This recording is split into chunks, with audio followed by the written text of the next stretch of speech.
Good evening, all of you. Welcome you all to Connect 2008.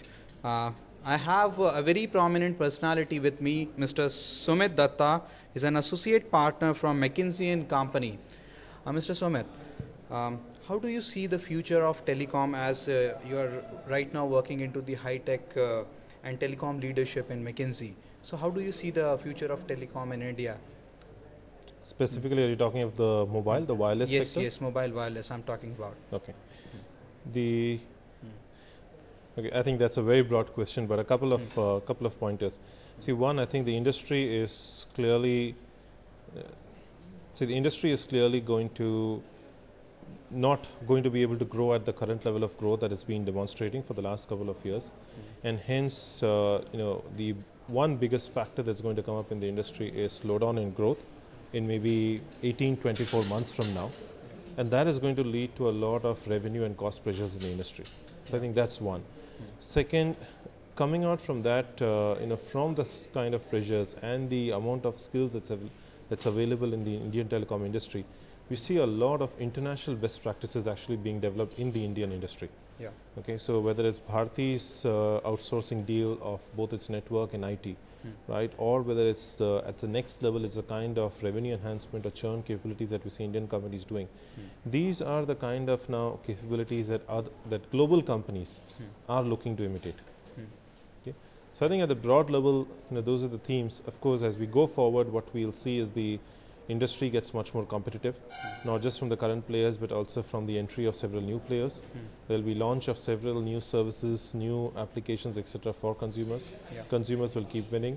Yeah. And the projections are, of course, that about 3-4 years from now, every second or third Indian will have a phone with him.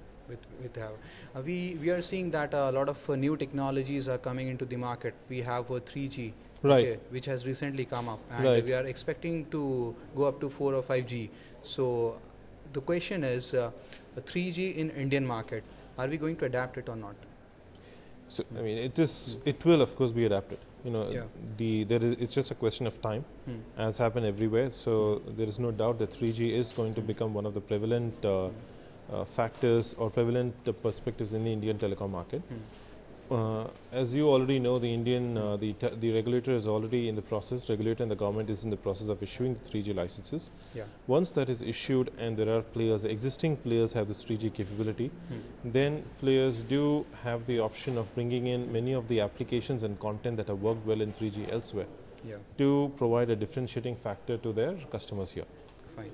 Now the other, what might inhibit it for some time is if new players come in and decide to use this for voice rather than data, then 3G gets a bit distracted. But it's just a function of time. It's only a matter of time that we are going to adapt the Yes. 3G technology. And for communication with the outer world, Right. okay, being a part of office, okay, Right. how do you communicate with the outer world? Like, do you blog? No. You don't blog. Why you don't blog? Like after SMS and email, this is the third best thing, okay, to communicate with the outer world. Right. And in this event also, you can see that many people are connected, and I'm asking the questions on behalf of them. Right. Yeah. So that's a good question. Yeah. See, the blog, I've seen blogging typically happens when you don't have a sustained medium or a known medium where you can communicate from. As McKinsey, we have ensured that every practice of ours, whether it's a telecom practice or high-tech practice, there are what we call extranets, Fine. which we communicate with the external world. External world. Okay. Yeah. So whatever I would blog,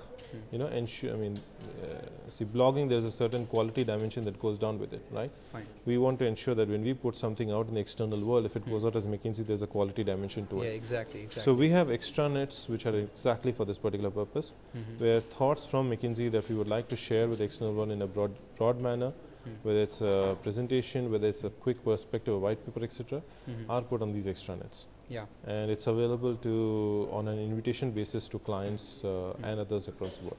Fine. Concluding question.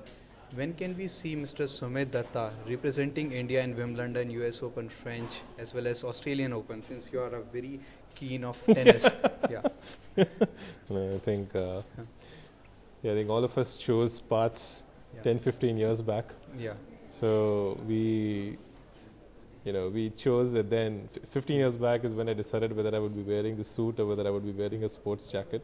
Yeah. And I think the fact I'm in this particular coat jacket right now is that, sports is a hobby to me right now. It's a passion to me as opposed to a profession. Right? Okay. And one line for the Indian youth from your side. Would love to hear. I think two messages. See, one, with everything that's everything that goes around, reported in the press or otherwise, youth should not disbelieve in the ICT industry, and especially in the Indian IT industry. Okay. There's a huge amount of potential that's still out there.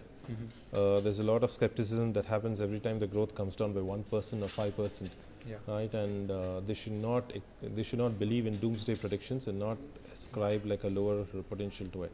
Okay. So believe in this industry. Yeah. Second, that the industry is at a point where they need to earn their right as well. Okay. Okay, so it's not going to be an easy place or one where you can walk in and succeed. They have to earn the right to live like people have done in manufacturing industries for long. Yeah, great. Okay, thanks a lot, Mr. Datta, for Thank you. joining us and giving us the answers to our audience. Thanks Thank a you. lot.